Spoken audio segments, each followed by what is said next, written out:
Duty चाहे जहां की हो, सफर अपने लोगों के साथ हो तो थकान महसूस ही नहीं होती।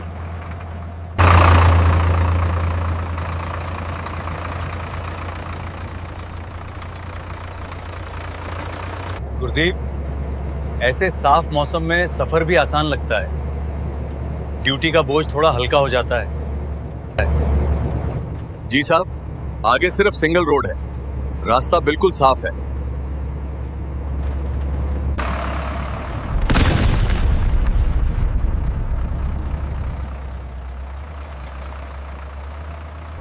साहब, पीछे कुछ हलचल दिख रही है, मैं जरा ध्यान से देख रहा हूं। गुरदीप, रफ्तार कम रखो, रास्ता अपने आप बन जाएगा। उन्हें जगह दे दो, हमें किसी से रेस नहीं लगानी, हम अपनी लेन में रहेंगे।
साइड में लगा गाड़ी, रास्ता खाली कर अभी। साहब, अब क्या खेत में उतार दूं गाड़ी? पूरी रोड तो खाली पड़ी है, दाहिनी तरफ तो रास्ता बिल्कुल खाली है। शांत रहो गुरदीप, सब्र रखो, हालात हम संभाल लेंगे। गाड़ी आगे बढ़ाओ, किसी की परवाह मत करो। आज इन्हें बताना है कि मैं कौन हूं।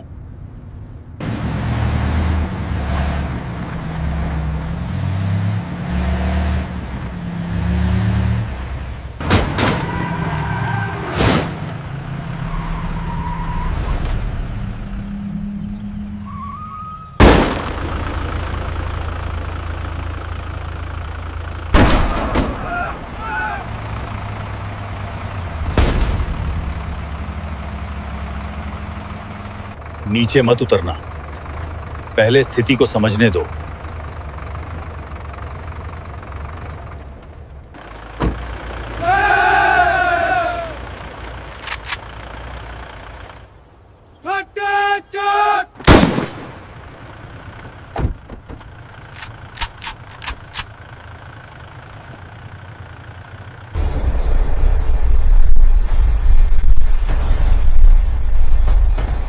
दोपहर के करीब 2 बजे का समय था। उत्तर भारत के मैदानी इलाकों में सूरज पूरी तेजी से चमक रहा था, लेकिन हवा में एक हल्की ठंडक अभी भी मौजूद थी। यह एक ग्रामीण इलाका था, जहां दूर दूर तक केवल हरियाली ही दिखाई दे रही थी। रास्ते के दोनों तरफ सरसों और गेहूं के खेत लहलहा रहे थे। पीली सरसों के फूल सूरज की रोशनी में सोने की तरह चमक रहे थे। यह दृश्य इतना सुंदर था कि किसी का भी मन मोह ले, लेकिन इस शांत वातावरण में एक अनुशासित हलचल भी थी। इस संकरे लेकिन पक्के रास्ते पर भारतीय सेना का एक ऑली ग्रीन रंग का 2.5 टन का ट्रक अपनी तय गति से आगे चल रहा था। ट्रक पुराना था, लेकिन उसकी देखभाल इतनी बेहतरीन थी कि वह नए वाहनों को भी मात दे रहा था। ट्रक के इंजन की एक लयबद्ध आवाज थी, जो शोर कम और ताकत का एहसास ज्यादा करा रही थी। ट्रक के अंदर अगली सीट पर कर्नल विक्रम सिंह बैठे थे। कर्नल विक्रम 45 वर्ष के एक फिट और प्रभावशाली अधिकारी थे। उनकी मूछें घनी और तराशी हुई थीं और आंखों में एक ऐसी चमक थी जो वर्षों के अनुभव और अनुशासन से आती है। उन्होंने अपनी बेरेट उतारकर गोद में रखी हुई थी और बाहर के खेतों को देख रहे थे। ट्रक को लांस नायक गुरदीप चला रहा था, जो बहुत ही सतर्क और कुशल ड्राइवर था। पीछे की तरफ 4 और जवान बैठे थे, जो आपस में धीमी आवाज में बातें कर रहे थे। वे एक रूटीन मूवमेंट पर थे, एक बेस से दूसरे बेस की ओर जा रहे थे। रास्ते पर ट्रैफिक न के बराबर था। कभी कभार कोई ट्रैक्टर या साइकिल सवार गुजर जाता था। कर्नल विक्रम ने गुरदीप से कहा, गुरदीप, मौसम बहुत साफ है आज। अगर हम इसी रफ्तार से चलते रहे तो शाम तक छावनी पहुंच जाएंगे। गुरदीप ने मुस्कुराते हुए जवाब दिया, जी साहब, रास्ता भी अच्छा है और ट्रैफिक भी नहीं है। बस ये सिंगल वे है, इसलिए जरा ध्यान रखना होता है। सब कुछ शांत था, लेकिन यह शांति बस कुछ ही पलों की मेहमान थी। अचानक पीछे से एक तेज और चुभने वाली आवाज ने शांति भंग कर दी। यह एक हाई डेसिबल वाला प्रेशर हॉर्न था, जिसे आमतौर पर गैर कानूनी माना जाता है। गुरदीप ने साइड मिरर में देखा। धूल का एक विशाल गुब्बार पीछे से उठता हुआ दिखाई दे रहा था। साहब, पीछे कोई वीआईपी काफिला लग रहा है, गुरदीप ने शीशे में देखते हुए कहा। कर्नल विक्रम ने पीछे घूमकर देखा नहीं, बस शांत भाव से कहा, उन्हें जगह दे दो गुरदीप, हमें किसी से रेस नहीं लगानी, हम अपनी लेन में रहेंगे। गुरदीप ने ट्रक को रास्ते के बिल्कुल बाईं ओर दबा दिया। ट्रक के पहिए रास्ते से उतरकर कच्ची पटरी पर आ गए, ताकि पीछे से आने वाले वाहनों को निकलने के लिए पूरी जगह मिल सके। आर्मी का अनुशासन यही सिखाता है, आम नागरिकों को पहले रास्ता देना। लेकिन पीछे आने वाला काफिला कोई साधारण काफिला नहीं था। यह इलाके के बाहुबली विधायक एमएलए रतन प्रताप सिंह का काफिला था। सबसे आगे काले रंग की महिंद्रा स्कॉर्पियो थी, जिस पर लाल और नीली बत्तियां लगी थीं, जो अब नियमों के विरुद्ध थीं, लेकिन यहां नियम विधायक जी का चलता था। उसके पीछे काफिले की शान एक दूधिया सफेद रंग की टोयोटा लेजेंडर चल रही थी। यह कार विधायक की थी और उसके पीछे सुरक्षा कर्मियों से भरी 7 और काली स्कॉर्पियो कारें थीं। कुल मिलाकर 8 स्कॉर्पियो और एक टोयोटा लेजेंडर का यह काफिला रास्ते पर दहशत फैलाता हुआ आ रहा था। हालांकि आर्मी ट्रक ने रास्ते पर काफी जगह दे दी थी, फिर भी काफिले की जीपें लगातार हॉर्न बजा रही थीं। सायरन की आवाज से पूरा गांव गूंज रहा था। खेतों में काम कर रहे किसान सिर उठाकर इस तमाशे को देखने लगे। सबसे आगे चल रही एस्कॉर्ट कार स्कॉर्पियो तेजी से ट्रक के बगल में आई। उसमें बैठे गनमैन ने खिड़की से हाथ निकालकर ट्रक ड्राइवर गुरदीप को और नीचे उतरने का इशारा किया। गुरदीप बड़बड़ाया, साहब, अब क्या खेत में उतार दूं ट्रक? पूरा रास्ता तो खाली है। कर्नल विक्रम ने शांत रहते हुए कहा, ध्यान मत दो गुरदीप, बस चलते रहो, अपनी गति धीमी रखो। विधायक की टोयोटा लेजेंडर अब ट्रक के बराबर आ गई थी। विधायक रतन प्रताप सिंह अपनी सीट पर बैठे बैठे यह सब देख रहे थे। उन्हें यह बात हजम नहीं हो रही थी कि एक मामूली ट्रक ने उनकी रफ्तार कम कर दी। उन्हें लगा कि ट्रक ड्राइवर ने जानबूझकर उन्हें साइड देने में देरी की। उनका अहंकार, जो उनकी ताकत और पैसों के नशे में चूर था, उन्हें यह सोचने पर मजबूर कर रहा था कि यह ट्रक वाला उनका अपमान कर रहा है। विधायक ने अपने ड्राइवर को आदेश दिया, कार आगे लगा इसके, देखता हूं कौन है ये। ड्राइवर ने टोयोटा लेजेंडर का एक्सीलेटर दबाया। भारी भरकम एसयूवी ने एक झटके में रफ्तार ली और आर्मी ट्रक को ओवरटेक किया, लेकिन ओवरटेक करके वह सीधा नहीं गया। विधायक के इशारे पर ड्राइवर ने अचानक कार को आर्मी ट्रक के बिल्कुल सामने लाकर कट मारा और जोर से ब्रेक लगा दिया। यह एक बहुत ही खतरनाक कदम था। ध्यान से, कर्नल विक्रम चिल्लाए। गुरदीप ने अपनी पूरी ताकत से ब्रेक पेडल दबाया। आर्मी के भारी ट्रक के टायरों ने रास्ते पर घर्षण किया और एक तीखी छी छी की आवाज गूंजी। ट्रक विधायक की चमचमाती लेजेंडर के बम्पर से महज कुछ इंच की दूरी पर रुका। अगर गुरदीप सतर्क न होता तो एक भयानक दुर्घटना हो सकती थी। ट्रक के झटके से पीछे बैठे जवान एक दूसरे से टकराए। कर्नल विक्रम ने डैशबोर्ड पर हाथ रखकर खुद को संभाला। वातावरण में अब धूल और जले हुए टायरों की गंध थी।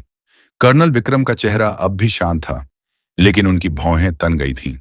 उन्होंने गुरदीप से कहा, नीचे मत उतरना, पहले स्थिति को समझने दो। सामने रुकी टोयोटा लेजेंडर और बाकी की 8 स्कॉर्पियो कारों के दरवाजे एक साथ खुले। ऐसा लगा जैसे किसी फिल्म का सीन चल रहा हो। काली वर्दियों में निजी सुरक्षा कर्मी और सफारी सूट पहने गनमैन बंदूकों के साथ बाहर निकले और उन्होंने आर्मी ट्रक को घेरना शुरू कर दिया। सबसे अंत में टोयोटा लेजेंडर का दरवाजा खुला। विधायक रत्न प्रताप सिंह बाहर निकले। सफेद खादी का कुर्ता पायजामा, गले में सोने की मोटी चेन और आंखों पर महंगा काला चश्मा। उनके चेहरे पर क्रोध और अहंकार साफ झलक रहा था। वे चलते हुए ट्रक के ड्राइवर साइड की तरफ आए। विधायक ने ट्रक के दरवाजे पर जोर से हाथ मारा और चिल्लाया, ओए ड्राइवर, नीचे उतर। तुझे दिखाई नहीं देता पीछे कौन आ रहा है? हॉर्न सुनाई नहीं देता तुझे? कर्नल विक्रम ने गुरदीप को शांत रहने का इशारा किया और खुद अपनी साइड का दरवाजा खोला। वे नीचे उतरे। उनके जूते रास्ते पर टिके तो एक सधी हुई आवाज आई। कर्नल ने अपनी वर्दी ठीक की, बेरेट पहनी और घूमकर विधायक की तरफ आए। विधायक रतन प्रताप ने कर्नल को देखा। उसे लगा था कोई डरपोक ड्राइवर होगा, लेकिन सामने भारतीय सेना का एक कर्नल मौजूद था। फिर भी विधायक का नशा इतना गहरा था कि उसे वर्दी का लिहाज भी नहीं रहा। विधायक ने कर्नल की तरफ उंगली उठाई और तल्ख लहजे में कहा, यह रास्ता क्या तुम्हारे बाप का है जो बीच रास्ते में ट्रक चला रहे हो? कब से हॉर्न दे रहे हैं? साइड देने में क्या जोर आ रहा था? कर्नल विक्रम सिंह ने विधायक की आंखों में सीधे देखते हुए एक बहुत ही संयमित लेकिन भारी आवाज में जवाब दिया, मिस्टर, यह पब्लिक का रास्ता है। हमने आपको निकलने के लिए काफी जगह दी थी और जिस तरह से आपने अपनी कार हमारे ट्रक के सामने रोकी है, उससे न केवल आपकी जान जा सकती थी बल्कि मेरे जवानों को भी चोट लग सकती थी। विधायक हंसा, एक मजाक भरी हंसी। उसने अपने आसपास मौजूद गुर्गों की तरफ देखा और बोला, देखो भाई, ये हमें कानून सिखा रहे हैं। अरे ओ फौजी, तुम जानते नहीं हो तुम किससे बात कर रहे हो। इस इलाके में पत्ता भी मेरी मर्जी से हिलता है और तुम तो बस एक सरकारी नौकर हो। कर्नल ने अपना आपा नहीं खोया। मैं भारतीय सेना का अधिकारी हूं और हम देश के नौकर हैं, किसी व्यक्ति विशेष के नहीं। आप अपनी कारें हटा लें और हमें जाने दें। विधायक का गुस्सा 7वें आसमान पर पहुंच गया। उसे यह बर्दाश्त नहीं था कि कोई उसके सामने इतनी बेबाकी से बोले, वो भी उसकी अपनी इलाकाई जमीन पर। विधायक एक कदम आगे आया और कर्नल के कंधे पर उंगली रखते हुए कहा, तुम्हारे जैसे 2 कौड़ी के कर्नल मैंने बहुत देखे हैं। अभी यहां सबके सामने तुम्हारी वर्दी उतरवा दूंगा। समझ रहे हो? इतनी बेइज्जती करूंगा कि इस रास्ते पर भीख मांगते फिरोगे। यह सुनते ही ट्रक के पीछे से बाकी 4 जवान भी अपने इंसास राइफलों के साथ नीचे कूद पड़े। अपने कर्नल की बेइज्जती उनसे बर्दाश्त नहीं हो रही थी। उन्होंने अपनी राइफलें सीधी तो नहीं की, लेकिन उनकी उंगलियां मजबूत हो गई थीं। माहौल एकदम तनावपूर्ण हो गया था। एक तरफ 30 से 40 हथियारबंद निजी गुंडे और दूसरी तरफ 5 से 6 अनुशासित फौजी। रास्ते के दोनों तरफ खेतों में काम करने वाले लोग अब किनारे जमा होने लगे थे। यह दृश्य अब एक बड़े नाटक का रूप ले रहा था। दोपहर की धूप अब और तीखी हो गई थी, लेकिन रास्ते पर जमा हुए लोगों को गर्मी का एहसास नहीं हो रहा था। वहां का तापमान किसी और ही वजह से ज्यादा हुआ था। एक तरफ भारतीय सेना के 5 से 6 जवान जो अपनी ट्रेनिंग और अनुशासन के कारण शांत थे, लेकिन उनकी उंगलियां राइफल के ट्रिगर गार्ड के पास थीं। दूसरी तरफ विधायक रतन प्रताप सिंह के 30 से 40 निजी सुरक्षाकर्मी जो अपनी संख्या के बल पर शेर बन रहे थे। विधायक की बात सुनकर कर्नल विक्रम सिंह के चेहरे की लकीरें सख्त हो गई थीं। 2 कौड़ी का कर्नल और वर्दी उतरवा दूंगा, ये शब्द किसी भी सैनिक के लिए गाली से कम नहीं थे। कर्नल ने गहरी सांस ली। वे जानते थे कि अगर उन्होंने अभी हाथ उठाया या आदेश दिया तो यहां खून खराबा हो जाएगा। ये गुंडे भले ही संख्या में ज्यादा हों, लेकिन उनके ट्रेंड कमांडोज के सामने ये 5 मिनट भी नहीं टिकेंगे। लेकिन कर्नल विक्रम एक जिम्मेदार अफसर थे। वे आम नागरिकों के बीच गोलीबारी नहीं चाहते थे। उन्होंने अपने जवानों की तरफ देखा और कड़क आवाज में आदेश दिया, जवानों, अपनी पोजीशन लो, लेकिन फायर नहीं करना है जब तक मेरा आदेश न हो। Stand down. जवानों ने अपने अफसर का आदेश माना, लेकिन उनकी आंखों में विधायक के लिए गुस्सा साफ दिख रहा था। कर्नल की शांति को विधायक ने उनकी कमजोरी समझ लिया। उसे लगा कि फौजी डर गए हैं। वह जोर से हंसा और अपने गुर्गों की तरफ देखकर बोला, देखा, ठंडी पड़ीडी डिहाच गई इनकी गर्मी। ये वर्दी वाले सिर्फ बॉर्डर पर शेर बनते हैं, हमारे सामने तो भीगी बिल्ली है। विधायक फिर से कर्नल के करीब आया। उसने अपना काला चश्मा उतारा और उसे अपनी सफेद कुर्ते की जेब में रखते हुए बोला, सुनो कर्नल, तुम शायद नए हो इस इलाके में। यहां का एएसपी मेरी सिफारिश से नियुक्त होता है। डीएम मेरी मर्जी के बिना छुट्टी नहीं लेता। और तुम मुझे कानून सिखाओगे? कर्नल विक्रम ने शांत स्वर में कहा, विधायक जी, आप अपनी ताकत का गलत जगह प्रदर्शन कर रहे हैं। हम दुश्मन नहीं हैं, हम भी इसी देश के रक्षक हैं। आप बस अपनी कारें हटाइए, हमें आगे जाने दीजिए। इस बात पर विधायक आग बबूला हो गया। उसने कर्नल के सीने पर उंगली गड्ढाते हुए धक्का देने की कोशिश की। हटाऊंगा, कारें भी हटाऊंगा, लेकिन तब जब तुम मेरे पैरों में गिरकर माफी मांगोगे। तुमने मेरी कार रोकी, मेरा समय बर्बाद किया। अब माफी मांगो, वरना यहीं सबके सामने तुम्हारा कोर्ट मार्शल करवा दूंगा। इस बीच रास्ते के दोनों तरफ तमाशबीनों की भीड़ जमा होती जा रही थी। आसपास के खेतों से मजदूर, ट्रैक्टर चालक और राहगीर रुक गए थे। पहले लोग डर रहे थे, लेकिन विधायक की बदतमीजी अब हद पार कर रही थी। भीड़ में कुछ कॉलेज के लड़के भी थे, जो शायद शहर से लौट रहे थे। उन्होंने जब देखा कि एक नेता देश के जवानों के साथ ऐसा सुलूक कर रहा है, तो उन्होंने चुपके से अपने मोबाइल फोन निकाल लिए। एक लड़के ने धीरे से अपने दोस्त से कहा, भाई वीडियो बना, ये विधायक तो आर्मी वालों को गालियां दे रहा है, इसे वायरल करेंगे। दोस्त ने कैमरा ऑन किया और रिकॉर्डिंग शुरू कर दी। विधायक का चिल्लाना, गालियां देना और कर्नल का शांत रहना, सब कुछ रिकॉर्ड हो रहा था। विधायक का ध्यान इस तरफ नहीं था, वह अपने अहंकार के नशे में चूर था। उसे लग रहा था कि वह यहां का राजा है और कोई उसका कुछ नहीं बिगाड़ सकता। विधायक ने अपनी फॉर्च्यूनर की बोनट पर हाथ मारा और चिल्लाया, अरे ओ, कहां गया वो एसपी? मिलाओ फोन उसको, अभी के अभी। उसका एक चमचा पीए भागता हुआ आया और फोन मिलाने लगा। कर्नल विक्रम ने अब अपनी आवाज थोड़ी ऊंची की, ताकि वहां मौजूद जनता भी सुन सके। मिस्टर रतन प्रताप, आप एक जनप्रतिनिधि हैं। आपको शोभा नहीं देता कि आप वर्दी का अपमान करें। यह वर्दी किसी नेता की खैरात नहीं है। इसे पहनने के लिए खून पसीना बहाना होता है। आप जो कर रहे हैं वह भारतीय दंड संहिता आईपीसी और आर्मी एक्ट के तहत संगीन अपराध है। विधायक ने थूकते हुए कहा, कानून में लिखता हूं यहां। अपराध तब होगा जब पुलिस लिखेगी, और पुलिस मेरी जेब में है। विधायक ने फिर एक भद्दी गाली दी। यह गाली सुनकर लांस नायक गुरदीप का सब्र टूट गया। वह आगे आया, साहब बस बहुत हो गया, एक हुक्म दीजिए, इसकी हेकदी अभी निकाल देते हैं। कर्नल ने गुरदीप का हाथ थामकर उसे रोक दिया। नहीं गुरदीप, हम कानून हाथ में नहीं लेंगे, इसका जवाब कानून ही देगा, संयम रखो। विधायक ने गुरदीप को आगे आते देखा तो वह और भी आक्रामक हो गया। आ ना, मार मुझे, हाथ लगा के दिखा। अगर तूने मुझे उंगली भी लगाई ना तो पूरे खानदान को जेल में सिर ढवा दूंगा। लगभग 20 से 25 मिनट हो चुके थे। जाम लग गया था। विधायक न तो आगे जा रहा था और न ही आर्मी ट्रक को जाने दे रहा था। वह बस अपनी ताकत का प्रदर्शन कर रहा था। कर्नल विक्रम समझ चुके थे कि बातों से यह आदमी नहीं मानने वाला। कर्नल ने धीरे से अपनी जेब से अपना वॉकी टॉकी निकाला। उन्होंने सोचा कि अब लोकल पुलिस या हेडक्वार्टर को सूचित करने का समय आ गया है। जैसे ही उन्होंने वॉकी टॉकी ऑन किया, विधायक ने झपट्टा मारकर उसे छीनने की कोशिश की। किसे फोन कर रहा है बे? रख इसे नीचे। कर्नल ने फुर्ती से अपना हाथ पीछे किया और विधायक का हाथ हवा में ही रह गया। कर्नल की आंखों में अब अंगारे दहक रहे थे।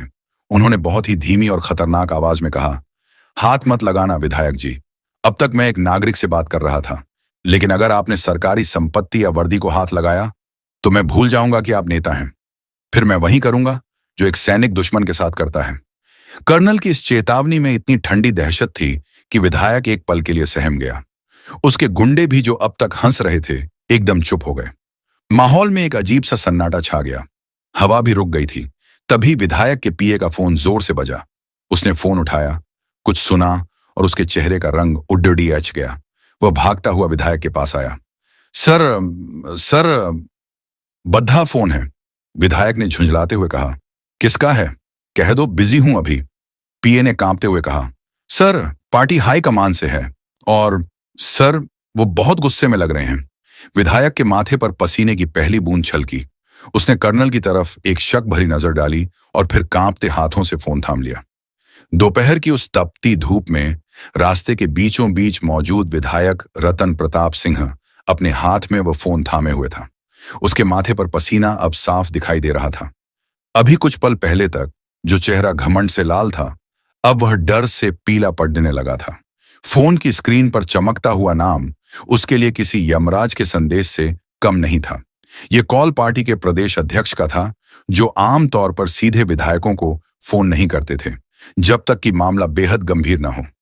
चारों तरफ एक अजीब सा सन्नाटा छा गया था। कर्नल विक्रम सिंह अभी भी अपनी जगह पर अडिग थे।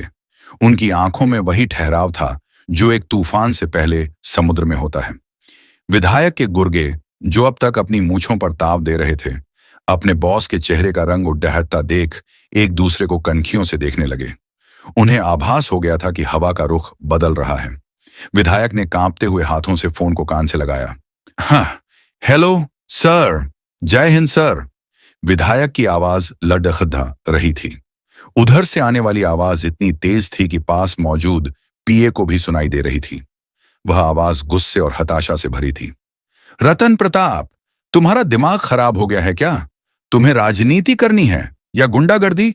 और गुंडागर्दी भी किसके साथ? भारतीय सेना के साथ? विधायक ने सफाई देने की कोशिश की। नहीं सर, वो ट्रक वाला मेरी कार के सामने आ गया था। उसने मेरी बेइज्जती की। सामने से आवाज ने उसकी बात काट दी। चुप रहो, एकदम चुप। अपनी बकवास बंद करो।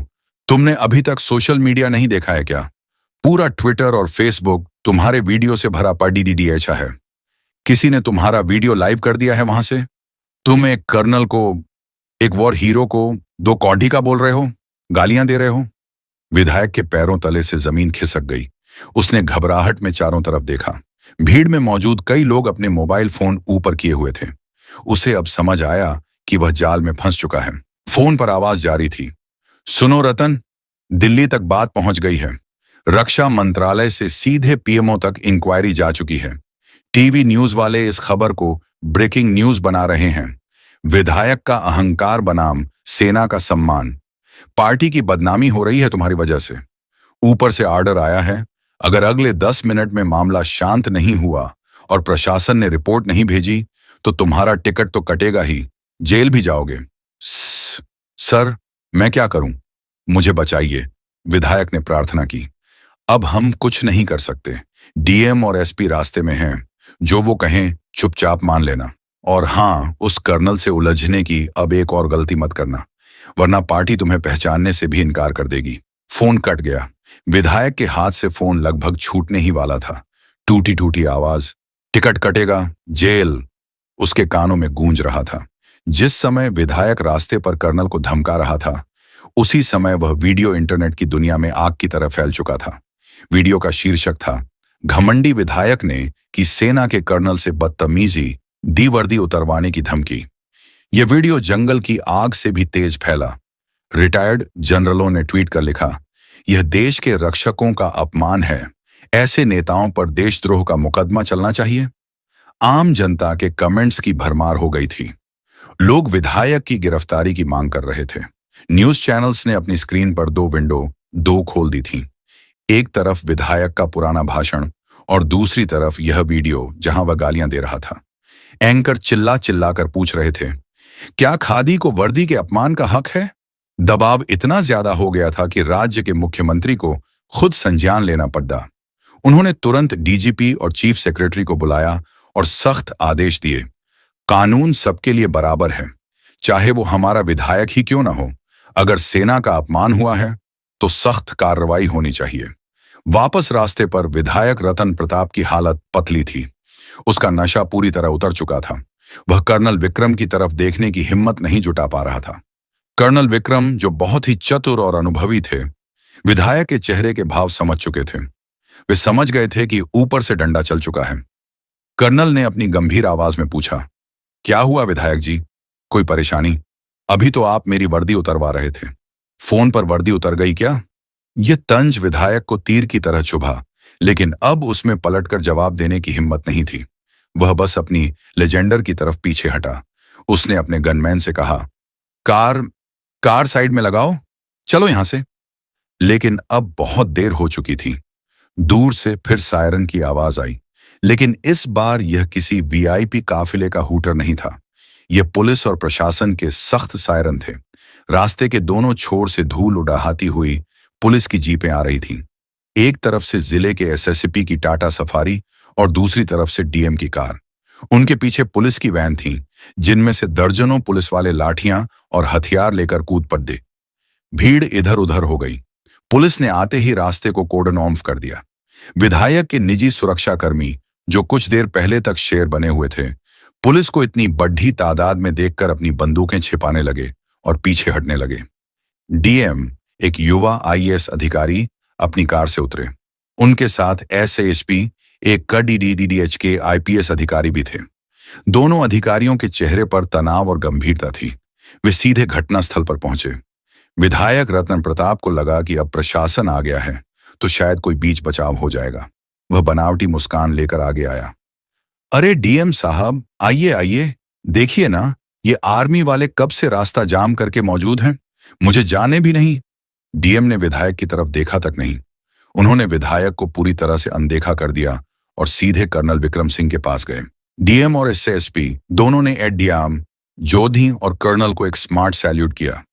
Good afternoon colonel sir, IENNM sorry for the inconvenience, असुविधा के लिए माफी चाहते हैं, डीएम ने बहुत ही सम्मान के साथ कहा। कर्नल विक्रम ने प्रति सैल्यूट किया और हाथ मिलाया। थैंक यू डीएम साहब, मुझे खुशी है कि आप लोग समय पर आ गए। यह दृश्य विधायक के लिए किसी तमाचे से कम नहीं था। जिले का डीएम, जो विधायक के ऑफिस में फाइलें लेकर मौजूद रहता था, आज भरी पब्लिक और रास्ते पर उसे इग्नोर करके एक ट्रक वाले को सैल्यूट कर रहा था।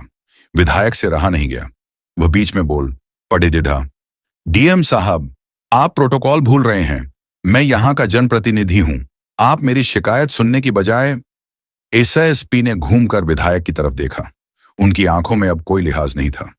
मिस्टर रतन प्रताप, एसएसपी ने बिना जी या सर लगाए कहा, प्रोटोकॉल की बात आप नहीं करें तो बेहतर है। आपने एक ऑन ड्यूटी आर्मी ऑफिसर को रोका है, उन्हें धमकाया है और सरकारी काम में बाधा डाली है। हमारे पास आपके खिलाफ पर्याप्त सबूत हैं। वो देखिए। एसएसपी ने रास्ते के किनारे मौजूद एक लड़के की तरफ इशारा किया जो अभी भी रिकॉर्डिंग कर रहा था। सब कुछ रिकॉर्ड हो चुका है, विधायक ने हकलाते हुए कहा। तो क्या हुआ? बहस तो होती रहती है। आप इसे रफा दफा कीजिए। डीएम ने अपनी फाइल से एक कागज निकाला, या शायद बस दिखावा किया, और बोले, रफा दफा नहीं होगा सर, लखनऊ से सीधे आदेश हैं। हम आपके खिलाफ सरकारी काम में बाधा डालने, सेक्शन 353 आईपीसी, सेना का अपमान करने और मोटर व्हीकल एक्ट के उल्लंघन के तहत मामला दर्ज कर रहे हैं। आपकी सभी कारें यहीं सीज की जाएंगी। कारें सीज होंगी? विधायक चिल्लाया। मेरी लेजेंडर, तुम जानते हो मैं कौन हूं? कर्नल विक्रम, जो अब तक चुपचाप यह सब देख रहे थे, धीरे से आगे आए। उन्होंने विधायक की आंखों में देखा और कहा, आप कौन हैं यह तो अब पूरा देश जान गया है विधायक जी, लेकिन आप यह भूल गए कि यह देश चलता किससे है।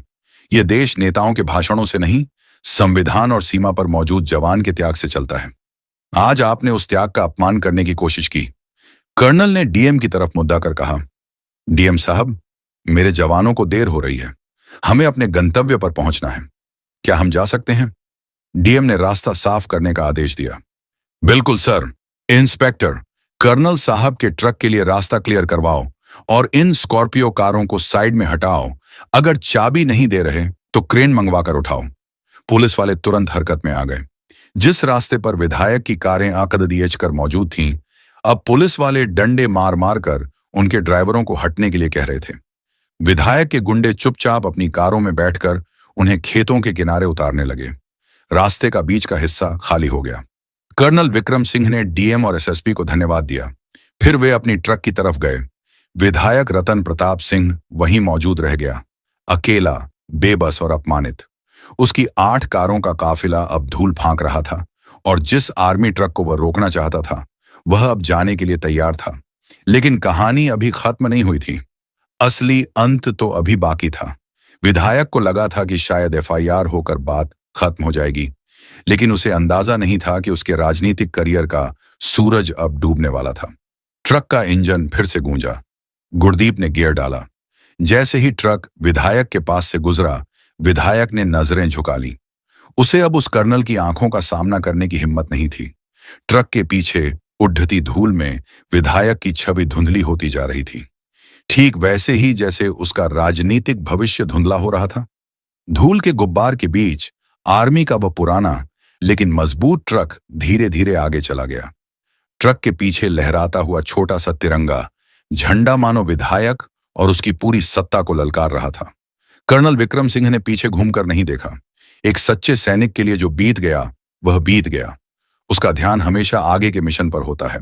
विधायक ने प्रार्थना करते हुए कहा, सर, मुझे माफी दे दीजिए, एक मौका दीजिए, मैं माफी मांग लूंगा।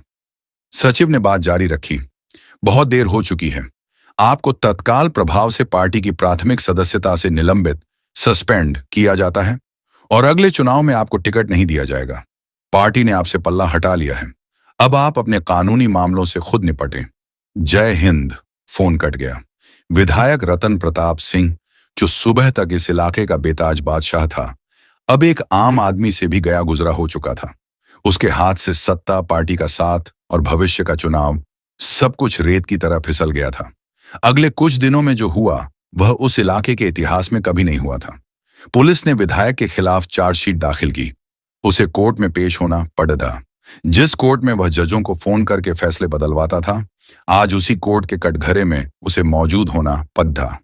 जज ने उसे जमानत देने से भी मना कर दिया और उसे न्यायिक हिरासत, जुडिशियल कस्टडी में भेज दिया गया। उसकी कारें जब्त कर ली गईं। उसके गनमैन का लाइसेंस रद्द कर दिया गया। जिस 2 कौंधी की बात उसने कर्नल से की थी, आज उसकी खुद की साख 2 कौंधी की नहीं रही थी। लगभग 1 महीने बाद वही रास्ता, वही खेत, वही मौसम। कर्नल विक्रम सिंह उसी रास्ते से वापस अपनी यूनिट लौट रहे थे। इस बार वह अपनी पर्सनल जिप्सी में थे। जब उनकी कार उस जगह से गुजरी जहां वह घटना हुई थी, तो कर्नल ने देखा कि वहां एक छोटा सा बोर्ड लगा दिया गया है। बोर्ड पर लिखा था, जय जवान जय किसान मार्ग। गांव वालों ने उस घटना की याद में उस रास्ते का नाम ही बदल दिया था। कर्नल की कार वहां रुकी। पास ही खेत में काम कर रहा एक बुजुर्ग किसान भागता हुआ आया। उसने कर्नल को पहचाना और हाथ जोड़कर कहा, साहब, उस दिन आपने जो किया उसने हमारी आंखें खोल दी। हमें लगा था कि नेताओं के सामने कोई नहीं बोल सकता, लेकिन आपकी वर्दी ने हमें सिखा दिया कि सच्चा राजा वो नहीं जो डराता है, बल्कि वो है जो देश की रक्षा करता है। कर्नल विक्रम मुस्कुराए।